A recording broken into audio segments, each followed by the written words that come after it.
Bran rides his horse Dancer into the great hall of Winterfell for the harvest feast. He wishes summer was with him, but Sir Rodrik Cassel was unyielding. From the crowded benches men shout "Stark" and "Winterfell" as he passes. Bran knows they are cheering for the harvest, for victory, and for all the Starks who came before, rather than for him, but he still swells with pride, and even forgets he is broken, until he reaches the dais. There Osha and Hodor unstrap him and carry him to the high seat. Sir Rodrik, his daughter Beth, and Maester Luwin are seated to Bran's left and Rickon to his right, his hair uncut since their mother left because he bit the last girl to try. After Sir Rodrik bellows for quiet, Bran welcomes the guests and asks them to thank the gods for Robb's victories and the bountiful harvest. His toast of "May there be 100 more" brings an echoing cheer, and Sir Rodrik says his father would be proud. They feast on course after course, including seafood brought by Lord Wyman Manderley from White Harbour. Manderley has also brought musicians, but only Hodor seems to be listening, and the songs are drowned beneath the talk and laughter. Sir Rodrik and Maester Luwin talk over Beth's head, while Rickon screams happily with Little Walder and Big Walder. Bran did not want the Walders at the high table, but Maester Luwin reminded him they would become kin when Robb weds one of their aunts, and Arya marries their uncle, Elmer Frey, though Bran argued Arya would never stand for that. Each dish is served to Bran first, and soon he is full and must nod approval rather than taste everything.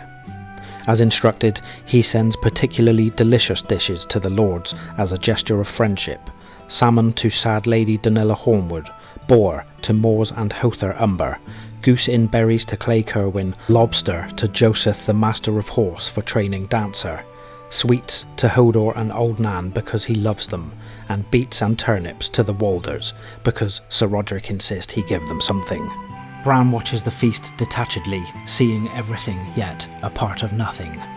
He sees Osha break a flagon over the head of a tall-heart man for sliding his hand under her skirt, though another woman does not seem to mind Mickon's hand down her bodice. He watches Farlan make his red bitch beg, and Old Nan pluck at the crust of a hot pie. On the dais, he sees Lord Manderley attacking a plate of lampreys in his special wide chair, sad Lady Hornwood picking listlessly at her food, and the Umber brothers playing a drinking game. The heat and noise soon grow too much, and Bran finds himself dreaming of the cool in the Godswood.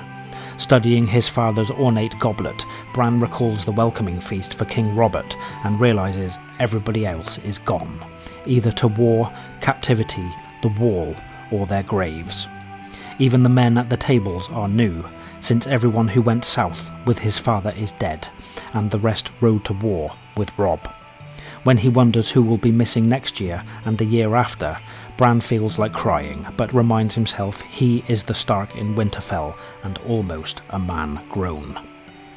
The doors to the hall open, and Alebelly leads in two new guests, Meera and Jojen Reed of Greywater Watch.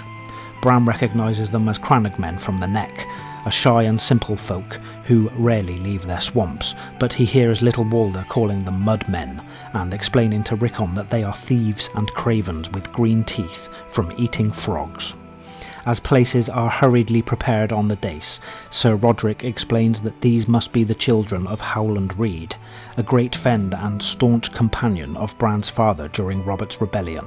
The slender girl Meera is armed with woven net, bronze knife and frog spear, as well as an iron helm, leather shield and bronze-scaled jerkin. Her younger brother Jojen is unarmed and dressed all in green, which brings out the deep green of his eyes. Kneeling before the dais, the Reeds explain that they have come to renew House Reed's fealty to the king in the north. Bran explains that Robb is away fighting, but says that they may swear their words to him. Together, the Reeds recite their ancient oath, swearing by earth and water, by bronze and iron, and by ice and fire, never to fail the Starks of Winterfell. Unsure how to respond, Bran finally decides on "May your winters be short and your summers bountiful," and bids them rise. Meera offers gifts of fish, frog and fowl, and Bran offers them the meat and mead of Winterfell in return. Jojen immediately asks where the direwolves are, and Rickon answers that they are in the Godswood because Shaggy Dog was bad. When Mira says that Jojen would like to see them, Little Walder warns that they will bite. Pleased by the Reeds' interest, Bran promises that Summer at least will not bite and will keep Shaggy Dog away. He cannot recall ever meeting a Crannogmen and would like to talk more, but the feast is too noisy.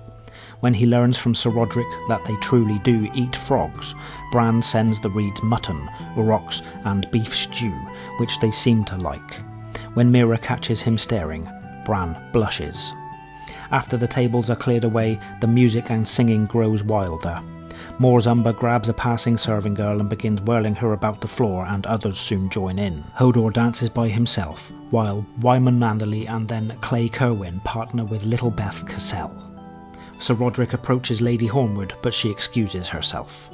Once again unable to participate, Bran watches long enough to be polite, and then calls Hodor to carry him to bed, conscious of the stares of onlookers. Just outside the hall, they come upon Joseph and a giggling woman with her skirts above her waist. The girl screams when she sees Hodor watching, so Bran has to tell him to leave them be.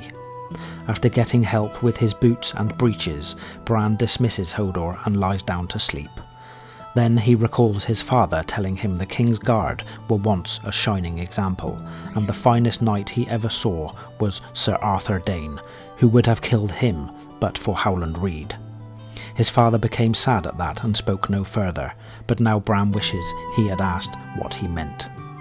Bran goes to sleep thinking of knights, but his dreams are of wolves in the Godswood again, and he can hear and smell the feast still going on.